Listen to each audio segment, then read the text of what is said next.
Hello there, welcome, good to see you. Starting off today, episode 1 of A Tale of Three Cities, which it's really starting from Florence rather than from the UK where we live, and moving up by train through to Interlaken and then on to Paris. So let's start. If you're sitting comfortably, then I'll begin. Paul and I flew out to Florence from Manchester for an exploration of some of its treasures. We would travel back across Europe to the UK by train, visiting Interlaken in Switzerland and Paris, obviously, in France. We stayed in a less frequented cool street in the university area of Florence, a shady room with patterned tiled floors and wooden shutters on the windows to prevent from the heat of the fierce Italian sun. The room contained an antique wardrobe of mahogany and deep dark shelves. It soon held our travel light and sparse summer belongings. To reach our room on the first floor, we had taken the metal cage lift with a clattering trellis door that had to be slammed shut with gusto. There we found a huge wooden entrance with the doors that were rather grand with ornate carvings. There were high ceilings and cream-coloured walls of a smooth alabaster-type finish, with scrolls here and there. From the breakfast room window, which was half-stained glass with a rural scene, we overlooked a typical Italian garden. There were foot-high hedges, trimmed lawns and gardenias, terracotta pots of small trees manicured in the shape of lollipops, and shady spots harbouring benches, offering a hidden place to bill and coo, or just doze in the warmth. This was early May, and already Florence was thronged with tourists of many nationalities, hungry for the history, the culture, the pizza and Chianti of this ancient city, which is stuffed with works of art. Florence is compact, with a population of less than 500,000 in the city itself, and it's still the highest city population in Tuscany. Firenze, as the Italians call it, and you must forgive my poor pronunciation. Firenze was a centre for trade and finance in medieval times, said to be the birthplace of the Renaissance, and the Athens of the Middle Ages, with its politically turbulent history of revolutions and rule by the Medici family.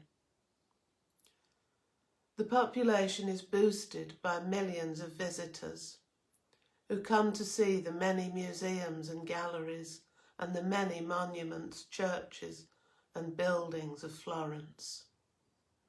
You must visit the bustling Ponte Vecchio, which spans the Arno River and has shops on stilts, and the Duomo, the domed city cathedral, Santa Maria del Fiore.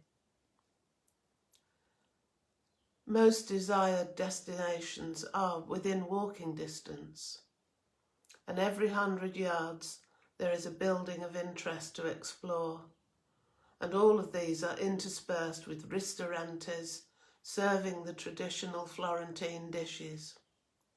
Ribollita is the hearty soup of all manner of vegetables, beans and bread. The bistecca alla Fiorentina is popular. That's a beefsteak.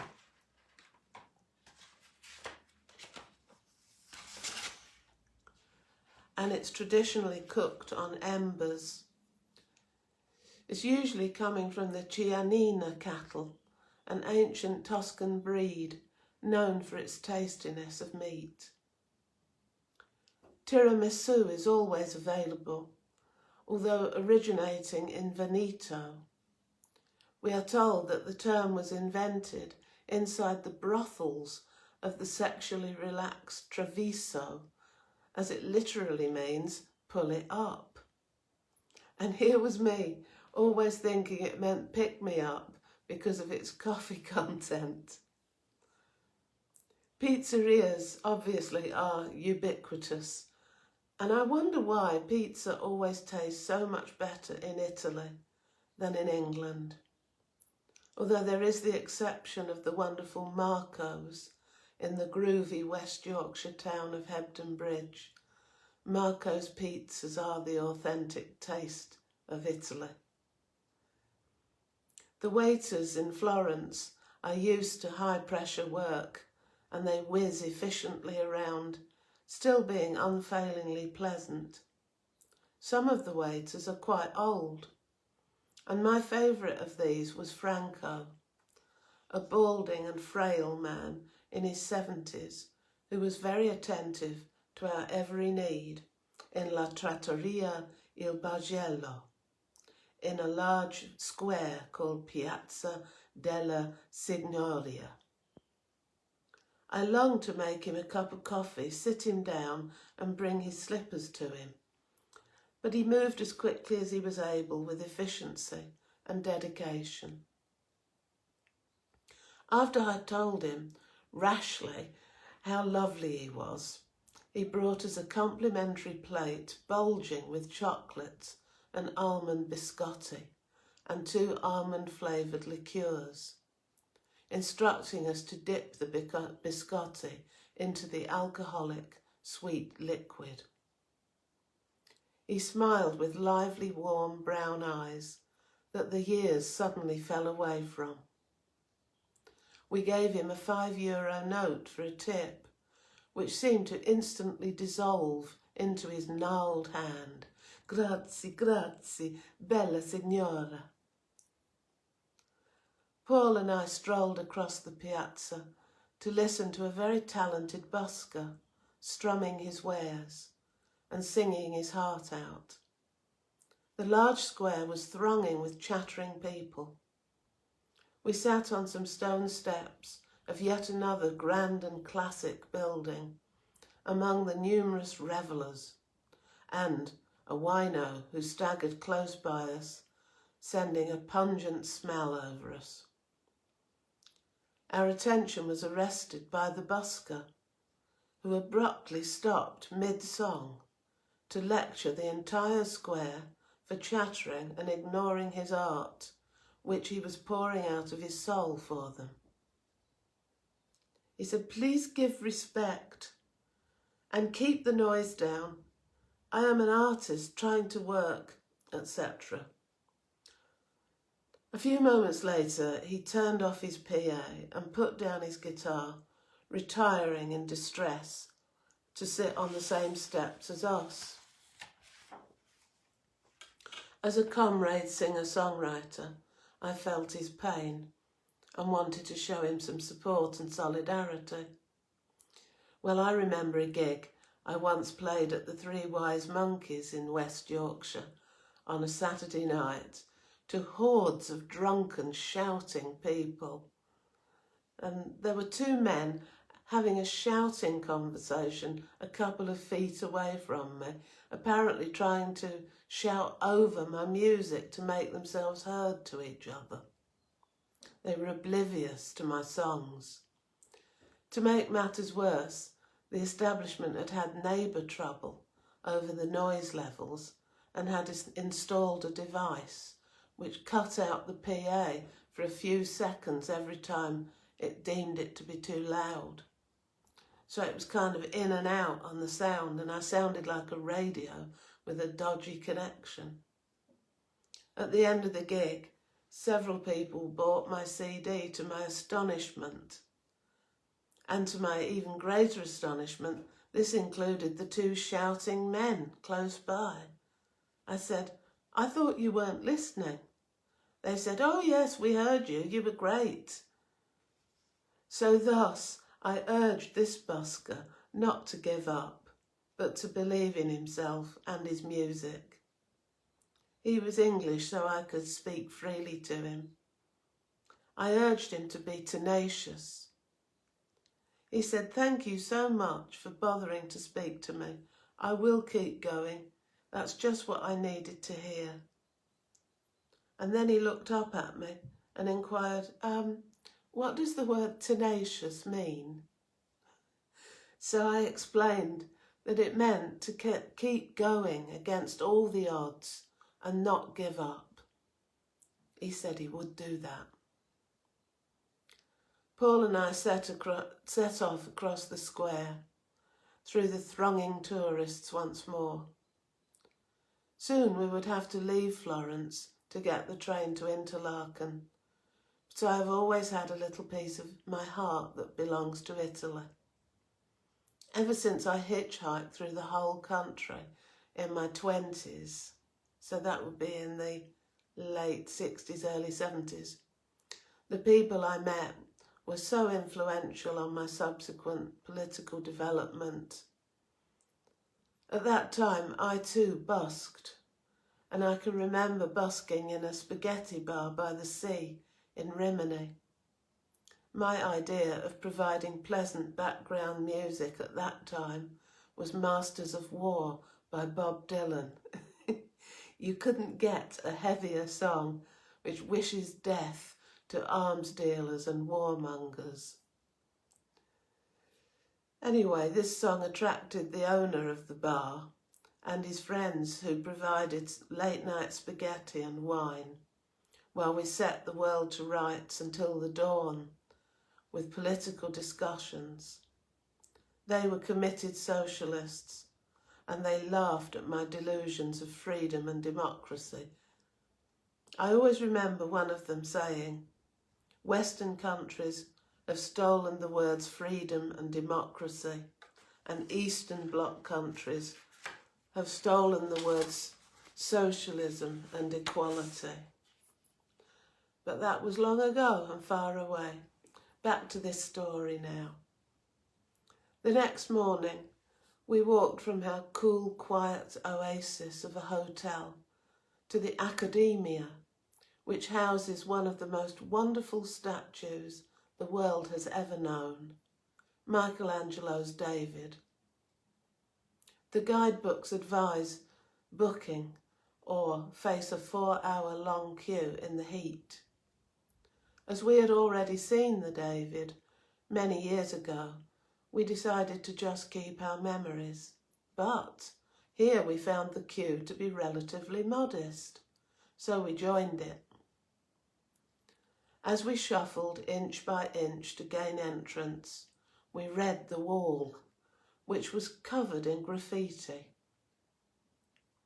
This, of course, is an Italian word, derived from the word graffio, and it means scratch, and it refers to the first ever known scratched pictures on cave walls.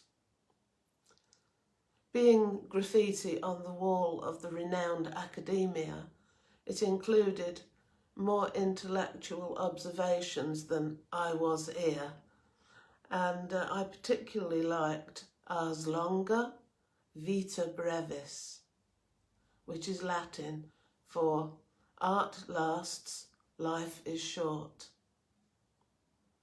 The David proves this Latin statement to be true, as it was first displayed in 1504. As we entered, our eyes devoured this stunning figure. 20 feet high, on a plinth of 10 feet. I was completely captivated by its anatomical intensity, every muscle and sinew hewn as though it lived. However, it is said that Michelangelo's statues were never completely anatomically correct, and that he deliberately left out a muscle in David's back. You can probably Google that and find out why. The figure is really beyond notions of accuracy, though.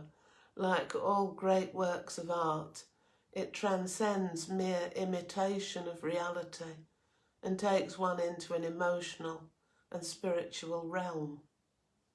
For it has the capacity to move you deeply. You recognise its human qualities. Old men remember the vitality of their youth as they gaze at it. Women think of lovers and how it felt to run fingers over taut muscles and sinews. Young men glory in its maleness and yet boyishness. David's sling lies across his shoulder, and his brow is determined. His eyes are full of amazed fear as he stands and contemplates victory over Goliath. David is a symbol across the world for every struggle against tyranny. How can a block of marble contain such beauty and inspiration that to gaze upon it stirs the spirit and touches the heart? It is, as Keats put it perhaps, all beauty is truth, and truth beauty. I felt truly thankful as I stood there for a long time, looking at the David. But there are many more wonderful paintings and sculptures in the academia to be looked at, many depicting the life story of Jesus. Jesus being taken down from the cross, with angels showering flowers down from heaven, and the Marys looking far from well as they stare in horror and grief upon the bloodied and crucified body of Jesus. And then there is a corridor of unfinished statues by Michelangelo. Muscular limbs emerge from the deep of the roughly hewn blocks, seemingly abandoned by the master. Here you can see the individual chisel marks of Michelangelo, which is fascinating to behold. And I'm so glad that we did join that queue after all. And that's the end of episode 1. I hope you enjoyed it. And tomorrow, 4 o'clock UK time, episode 2. So do join me then. Take care. See you later. Bye.